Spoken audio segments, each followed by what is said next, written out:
নমস্কার, আপনারা দেখছেন নববাংলা লাইভ। 10 তারিখে 4 কেন্দ্রে বিধানসভা উপনির্বাচন। সেই 4 কেন্দ্রের মধ্যে এক কেন্দ্র রায়গঞ্জ বিধানসভা। এই রায়গঞ্জ বিধানসভার সাধারণ লোক কি ভাবছে রায়গঞ্জ বিধানসভা উপনির্বাচনকে কেন্দ্র করে?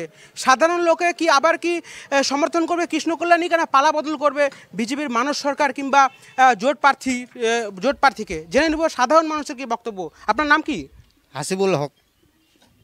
সামনেই তো বিধানসভা উপনির্বাচন, কি ভাবছেন বিধানসভা উপনির্বাচনে কি হবে? এখানে কৃষ্ণ কল্যাণীও হবে। কৃষ্ণ কল্যাণী ছাড়া কোনো এখানে কেনা তৃণমূলেই চলবে এখানে। আর এই বিজেপি টিজেপি এলা তো কংগ্রেসের তো কোনো খাওয়াই নাই, বিজেপিরও কোনো খাওয়া নাই এখানে। এখানে কারো খাওয়া নাই এখানে, কোনো কে ওই তো কোনো মিছিল নাই, কই কিছু নাই তৃণমূলের, কিন্তু আমরা ভোট দিব তৃণমূলকেই, আর তৃণমূলেই জিতবে এখানে। না, লোকসভা ভোটের নিরিখে বিজেপি 46,000 লিড রায়গঞ্জ বিধানসভায়। এখানে এখন পারবে না, আর আমরা হাওয়া বুঝে গেছি। ওটা তো একটা রাজনীতি, ওই রাম মন্দির করেছিল তো ভোট, এখন আর ওটা হবে না। আর ভুল বুঝে ওটা করে দিয়েছে, এখন আর হবে না। এখন তো তৃণমূল, শুধু তৃণমূল। লোকসভা ভোটের নিরিখে বোঝা যাচ্ছে যে মাইনরিটি ভোট কাটাকাটির ফলেই এই জয় বলে, তাই তো নাকি? হ্যাঁ, ওটা হয়েছিল, এখন হবে না। আর ও তো আর ভুল হবেই না। আর এখন তো মমতাই চলবে এখানে। অনেক দিচ্ছে নিচ থেকে উপর তক মমতা। এই রাজ্যে যে উন্নয়নমূলক প্রকল্প বিভিন্ন চলছে, সবুজ সাথী, কন্যাশ্রী, লক্ষ্মীর ভাণ্ডার, এই সমস্ত সম্পূর্ণ সুযোগ সুবিধা আপনারা পাচ্ছেন? সব পাই। এই তো কাল পরশু ঢুকলো মমতা জমির টাকা ঢুকালো কাল পরশু, কৃষক বন্ধুর। কাল পরশু আমার মেয়ে সুভাষগঞ্জ হাই স্কুলে পড়ে, কি যেন স্কুলটা, এই সুভাষগঞ্জ হাই স্কুলে পড়ছিল, ওখানে আমার মেয়ে পড়ছে। মোবাইলের জন্য 10,000 টাকা পালো। ফের কন্যাশ্রী আছে, রূপশ্রী আছে, অনেক। আমার ছেলে শঙ্করপুরে পড়ে একটা সাইকেল পাইছে। অনেক মমতার এখানে বিছাই দিয়েছে, বিছাই। উত্তরবঙ্গ মানে এইমস, গোটা রাজ্য পশ্চিমবঙ্গ জানে এইমস। রায়গঞ্জে সেম এইমস প্রিয়রঞ্জন দাসমুন্সির হাত ধরে এসেছিল, কিন্তু সেই এইমস চলে গেছে কল্যাণীতে।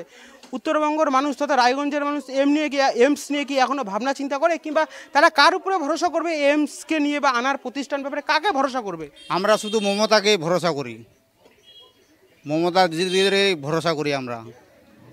এখানে কংগ্রেসের তো কোনো ভরসাই নাই, কংগ্রেস তো নাই এখানে। কংগ্রেস সিপিএম উঠে গেছে এখান থেকে। আর এই যে মানুষ ঘোষ হয়েছে, এলা বেকার, এলাকাতে কোনো কাজ হবে না। এইটা তো দল বদলো। এখন ছিল তৃণমূলে, কংগ্রেস থেকে তৃণমূল থেকে আবার বিজেপি। দল বদলুর যদি কথায় আসে, দল বদলু তৃণমূল ক্যান্ডিডেট কৃষ্ণ কল্যাণীরও নাম আসে দল বদলুতে। এ নিয়ে কি বা সাধারণ লোকের বক্তব্য? না, ও আসছে তো একবার আসছে না, অনেক কাজ করছে, অনেক গ্রামে রুটি খিলায়, অনেক সুযোগ সুবিধা। হসপিটালে যদি কোনো ব্যাপারে ফোন করা যায়, লোক যায়, ওখানে হাজির হয়ে যায়। রায়গঞ্জে কোনো অসুবিধা নাই, অনেক উপকার করে, ভালো মানুষ, অনেক ভালো। রায়গঞ্জ থেকে বাইপাস হয়ে বারসই যে রোড হওয়ার দীর্ঘদিনের বিজেপি থেকে শুরু করে তৃণমূল সবার এক দাবি ছিল যে বাইপাস রোড করব। এ নিয়ে সাধারণ লোক কি ভাবছে এই বাইপাস বারসই যে রোড হওয়ার কথা? এইটা নিয়ে চাপদুয়ারে মিটিং হয়েছিল, চাপদুয়ার মিটিংয়ে কৃষ্ণ কল্যাণীকে বলা হয়েছিল। তো উনি বলছে ইলেকশনের পরে ওটা হয়ে যাবে, মানে 90% হয়ে গেছে, 10% বাকি আছে। 10% এই ইলেকশনের পরেই হবে, ওটা মানে রোড হয়ে যাবে, ব্রিজটা হবে। আপনার মতে রায়গঞ্জ বিধানসভায় কৃষ্ণ কল্যাণী কত ভোটে জিতবে? অনেক ভোটে, অনেক থাকবে না, অন্য কিছু থাকবে না এখানে, অনেক জিতবে। ওটাতে বলতে পারবো কত লিড দিবে, কিন্তু অনেক লিড দিবে কৃষ্ণ কল্যাণী। আপনাকে নববাংলার তরফ থেকে অনেক ধন্যবাদ। আমরা ছিলাম রায়গঞ্জ বিধানসভায়।